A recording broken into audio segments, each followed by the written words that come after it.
You ever feel like the shadows are watching? That slight shiver in your spine? That quiet knock you convince yourself was nothing? These aren't just stories. These are experiences. Things that happened. To me, to people I know, or people I trust. And maybe, to you too. These are true night terrors, and they'll stay with you long after the screen goes black. Story 1. The closet above me. I was only 7 when we moved into that old house. My room was strange. It wasn't supposed to be a bedroom. It was tucked away above the second floor, an add-on to the attic, a forgotten space. The previous owners used it as a playroom for their daughters. It had an oversized sliding closet door attached to the attic. The closet was elevated. You had to climb wooden stairs just to get inside. And it was always packed with toys. But at night, the room felt wrong. The shadows seemed to breathe. The silence too loud. Then, one night after watching a horror movie with my family, I tried falling asleep, eyes wide open, heart pounding. And then I heard it, a toy rolling up in the attic closet. I froze, then ran, screaming, to my parents. They calmed me, said it was nothing. I slept in their room. The next night, again. This time, the sound of a bin of Legos spilling out. My dad was irritated. My mom checked the closet in the morning. There they were, Legos all over the floor. "That's gravity," she said. That night, I was forced to sleep in my room. The door locked behind me.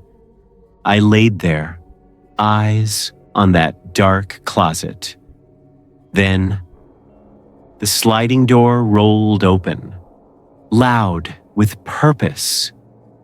In the moonlight, I saw him, a figure, standing in my closet.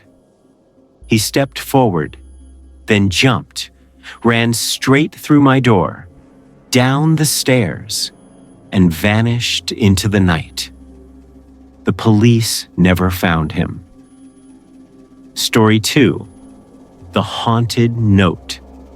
Was in 8th grade when our class visited Myrtle's plantation in Louisiana, one of the most haunted sites in the U.S. We stood in a large parlor room listening to the tour guide. Then I heard it. A piano key, a single note, played gently. I looked around. No piano. Again, the same note, a soft echo. I turned to my friends. "Did you hear that?" They didn't. A woman across the room noticed my confusion. She looked at me, then pointed to her ear and tilted her head. I nodded. She'd heard it too. The tour guide continued. People often report the ghost of a Confederate soldier who plays the piano. He died right in this room. I wasn't alone, but I also wasn't crazy. Story 3. The Provo Path. My friend told me a story once. It was about her parents' first date. They had dinner. Then her dad, a rock climber, suggested a hike up Provo Canyon. Midnight, no moon, just stars. They walked into the forest. All was silent. Then he stopped. I don't know why, he said later, but something felt off. They kept going anyway, but then his foot hit something soft on the trail. He froze. No flashlight, just the weight of dread. I don't like this, he whispered. So they turned back. Years later, married and watching TV, they saw an interview with Ted Bundy. He was asked when he almost got caught. Bundy said, "One time, I killed a girl in Provo Canyon. Just as I was hiding her body, I heard people walking toward me. One guy stepped right on her, then just turned around and left. My friend's dad dropped the remote. He remembered that step." Story 4. The Stacks. The university library's basement, called The Stacks, stays open until 2 a.m. I was there late one night finishing a paper. Only one other guy sat a few desks over. Then I heard it. Pages being flipped violently. Whap, whap, whap. I ignored it, but after 5 minutes, I stood. It stopped. 10 minutes later, whap, whap, whap. Louder now. The guy stood too. We looked around the rows. The sound was moving. We followed. No one there. Back at our desks, the noise resumed, right next to him. He packed up and left without a word. I followed seconds later. Never went back at night again. Story 5. The Man at Sea. My wife and I were fishing in the North Atlantic. On the second night, while playing cards, we heard a motor. A beat-up boat pulled up. No lights. One man. "Got any gas?" he asked. "No," I replied. "Need help?" He paused, then chuckled. "Number got plenty." Then silence. He just stared. Finally, he turned and said, "Nice meeting you folks," and vanished into the night. At 2 a.m., my wife screamed. I bolted upright. A man stood in our cabin. I lunged. He ran, started his boat, and disappeared again.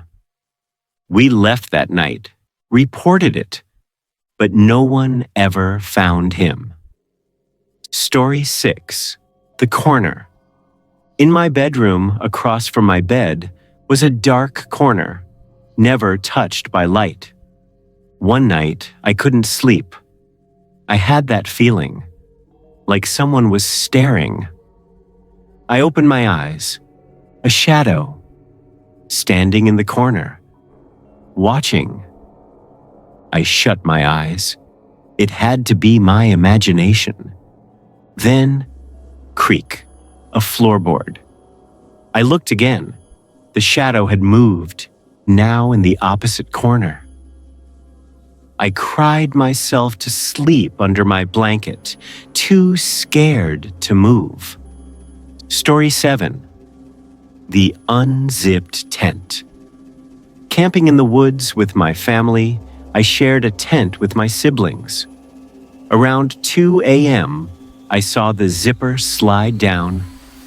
A head peeked in. "Dad?" I whispered. No reply. The head vanished. I checked my parents' tent, both asleep. Whoever unzipped our tent wasn't one of us. Story 8.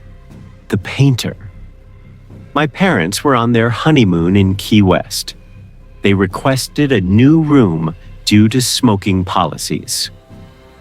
As they walked to the new room, they passed a painter in the hallway. Fresh paint smell everywhere. Minutes later, the smell was gone. So was the painter. The front desk was confused. No maintenance scheduled. The next day, a guide mentioned a painter who died decades ago after falling down the elevator shaft on that floor. Story 9. Skype Intruder. My cousin was on Skype with his girlfriend, Sam. Behind her, the closet door creaked open. He pointed it out. She shrugged. Later, a man stepped out, walked past her. She didn't see it. He panicked. Was that your brother? I'm home alone. He screamed at her to lock the door. She did, just in time. By the time he got there with the police, she was frozen in shock. She said she'd seen him, face to face, right at her door. Story 10. The smile. It was storming hard. I was alone. Around 2 a.m., something tapped on my window. Not rain. A sharp click. Then again. And again. I froze. Then I heard an engine idling outside. A loud thump on the window. I jumped out of bed and ran downstairs. Through the top window of the door, I saw a face. Smiling. He tried to open the door, then rammed into it. I called the police, knife in hand. He ran when I mentioned the cops. By the time they arrived, he was gone. And I still don't sleep through storms. These stories are real. They happen to people like you and me. Maybe the monsters aren't hiding under your bed, but they're still out there, watching, waiting, listening. Sleep tight, if you can.